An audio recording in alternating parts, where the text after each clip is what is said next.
2 இடங்கள் பற்றாக்குறையினால் திரு விஜய் அவர்கள் ஆட்சி அமைக்க முடியாத நிலை ஏற்பட்டுவிடக் கூடாது என்கிற ஒரே காரணத்திற்காக ஆட்சி அமைப்பதற்கு மட்டும் ஆதரவு தருகிறோம் என்று ஆதரவு தந்தோம். அதுவும் கூட்டணியின் தலைவருக்கு இந்த தகவலை தெரிவித்து அவருடைய இசைவை பெற்றுத்தான் இந்த ஆதரவை நாம் நல்கிறோம். தனிப்பட்ட முறையிலே என்னுடைய கருத்து அமைச்சரவையில் இடம்பெறக்கூடாது. குறிப்பாக நான் அமைச்சரவையில் இடம்பெற மாட்டேன்.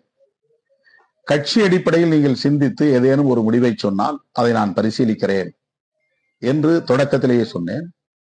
ஆகவே கட்சி அமைச்சரவையில் பங்கேற்க வேண்டும். இந்த வாய்ப்பு ஒரு வரலாற்று தருணமான வாய்ப்பு. அதை நாம் இழந்துவிடக் கூடாது என்ற ஒரு நிலைப்பாட்டை அவர்கள் முன்வைத்த போது கட்சிக்கு கிடைக்கிற வாய்ப்பை தவறவிடக் கூடாது என்கிற அடிப்படையிலும், வன்னியரசுக்கு கிடைக்கிற வாய்ப்பை தடுத்து விட்டோம் என்கிற ஒரு சூழல் உருவாக்கிவிடக் கூடாது என்கிற அடிப்படையிலும், அதைவிட இன்னொரு முக்கியமான காரணம், விடுதலை சிறுத்தைகள் கட்சி அமைச்சரவையிலே இடம்பெற்றால்தான் இந்த அரசுக்கும் ஒரு பாதுகாப்பு என்கிற அடிப்படையில் தாவேகா கருதியதன் அடிப்படையிலும் தான் நான் இந்த முடிவை எடுத்தேன்.